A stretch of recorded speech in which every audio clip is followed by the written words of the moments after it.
जेसीबीनं फुलं वाहून घ्यायचे, हे काय आहे सगळं? याला मागासले पण म्हणतात का? बो हे मागासले पण का? बो हे मागासले पण का? बो हे दंडा घेऊन असं करतो, गाव बंद करतो, गावात फिरू देणार नाही. हे मागासले पण नाहीये,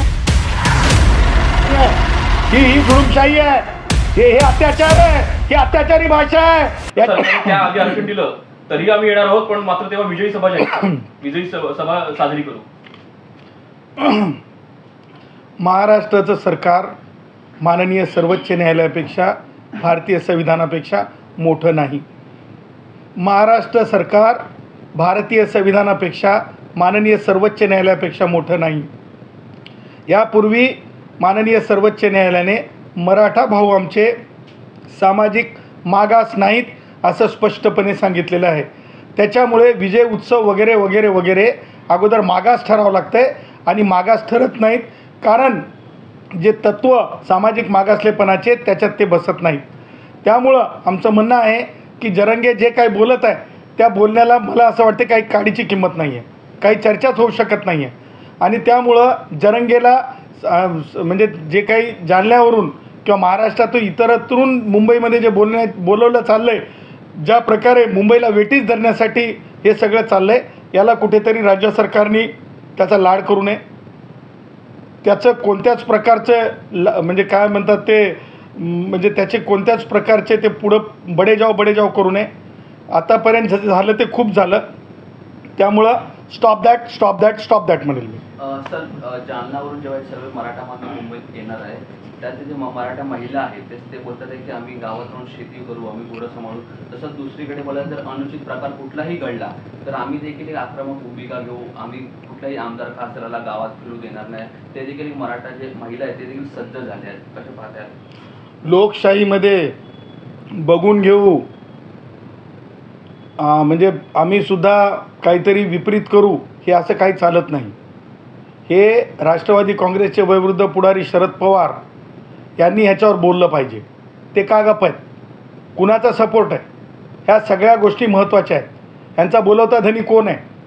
महाराष्ट्राला अशांत करण्याची भाषा नाही काही. हे मागासलेपणाचं लक्षण आहे का? मला सुद्धा आणखीन फोनवर धमक्या चालू आहेत, बघून घेतो कसा विरोध करतोस. लक्षात घ्या, कोणी बघून घेतो म्हणल्याच्यानंतर कोणी काही करू शकत नाही. हे कायदेशीर गोष्टी चालणार आहेत, कोणी काही वाकडं करू शकत नाही कुणाचं. त्याच्यामुळं सरकारने स्पष्ट पावलं उचलली पाहिजेत.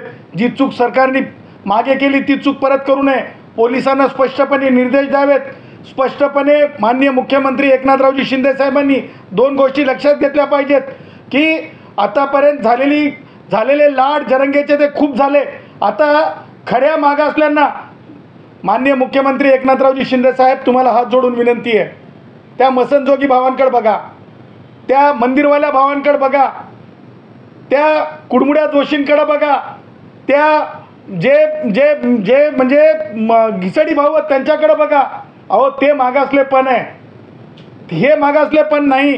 ट्रॅक्टर घेऊन येतो, हेलिकॉप्टरनं पुष्पाचा वर्षाव करून घेतो, त्याच्यानंतर कितीतरी टन खिचडी, कितीतरी टनांनी काहीतरी ते याच्यानी काय ते बिल्डिंग मटेरियल बिल्डिंग बांधण्यासाठी ते हे असतं ते नाही हो, ते वर टाकतात ते आपलं ते जेसीबीनं फुलं वाहून घ्यायचे. हे काय आहे सगळं? याला मागासले पण म्हणतात का? बो हे मागासले पण का? बो हे मागासले पण का? बो हे मागासले पण नाही हे. आणि त्यासोबत घरानं घुसतो म्हणणं हे मागासलेपणाचं लक्षण नाही. मागासलेपण काय असतंय? मी तुम्हाला काही जाती समुदायांचं सांगितलं, गोंड, भिल, तुम्हाला सांगतो प्रधान, मातांग आमचे भाऊ. आजही तुम्ही नवीन माणूस जर त्या वाडीत गेला, त्या गावात गेला, त्या भिल किंवा गोंड भावाला आमच्या जर थांबून अधिकारी बोलतो म्हणला तर तो पळत गावात पळतो, शेतात पळतो, जंगलात पळतो. हे मागासलेपण आहे. भीती वाटणं मागासलेपण आहे. दंडा घेऊन असं करतो, गाव बंद करतो, गावात फिरू देणार नाही, हे मागासलेपण नाही आहे. ही जुलूमशाही आहे, हे अत्याचार आहे, ही अत्याचारी भाषा आहे. याच्यामुळं ह्या सगळ्या अत्याचारी भाषेला उत्तर माननीय कर्नाटक उच्च न्यायालयाच्या निर्णयाप्रमाणे आम्ही ह्याच्यामध्ये लिहिलं आहे काय काय त्याच्या ॲक्टिव्हिटीज आहेत मागच्या आणि पुढं काय काय ॲक्टिव्हिटीज होऊ शकतात. म्हणून जरंगेला मुंबईत आंदोलन करू दिलं जाऊ नये ही आमची टंकेची चोट पे मागणी आहे. संभाजीराज छत्रपती ज्यांचा स्वतःचा राष्ट्रीय पक्ष देखील आहे आणि एकंदर महाराजांचे वंशज देखील आहेत, त्यांचं म्हणणं आहे की पंतप्रधान नरेंद्र मोदी या संदर्भामध्ये त्यांनी स्वतः लक्ष घातलं पाहिजे. ते स्वतः या विषयाला अनुसरून भेट देत नाही आहेत. त्यामुळे संभाजीराजांनी ठरवलं आहे की आपण या संदर्भात जनहित याचिका सादर करूया न्यायालयात. कसं पाहते का?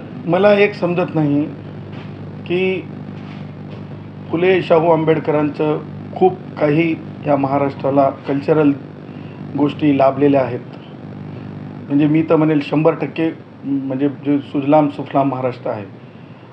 मी जे जरंगेच्या म्हणजे माहीत नाही का प्रभावाला छत्रपती संभाजी भोसले माजी खासदार साहेब हे का एवढे म्हणजे हे होत आहेत. त्यांना म्हणजे एकतर जरंगेचं काय ज्ञान आहे त्यांना बऱ्यापैकी माहिती आहे संविधानातलं. आता मला म्हणजे जड अंतकरणानं सांगावं लागतं आहे की ते ज्या कुटुंबातून येतात भोसले साहेब ते मोठं कुटुंब आहे. मी जे कोल्हापूरमध्ये पाहिलं होतं ते म्हणजे आता जड अंतकरणानं बोलतो ह्याच्यामध्ये कोणाचा म्हणजे मला अवमर्द करायचा नाही.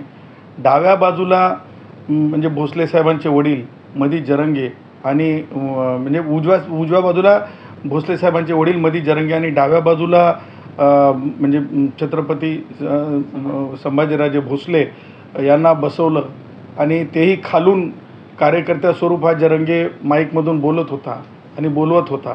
त्याच्यामुळे मला तर न पटलेली गोष्ट होती. एक मोठं कुटुंब आहे त्या कुटुंबाचा आदर राखला पाहिजे आणि मला असं वाटतं की जरंगेला म्हणजे भोसले साहेबां म्हणजे संभाजीराजे भोसले असतील किंवा उदयनराजे भोसले असतील त्यांच्या तुलनेमध्ये जरंगेला 5%सुद्धा संविधानाचं किंवा आरक्षणाचं ज्ञान आहे असं मला वाटत नाही.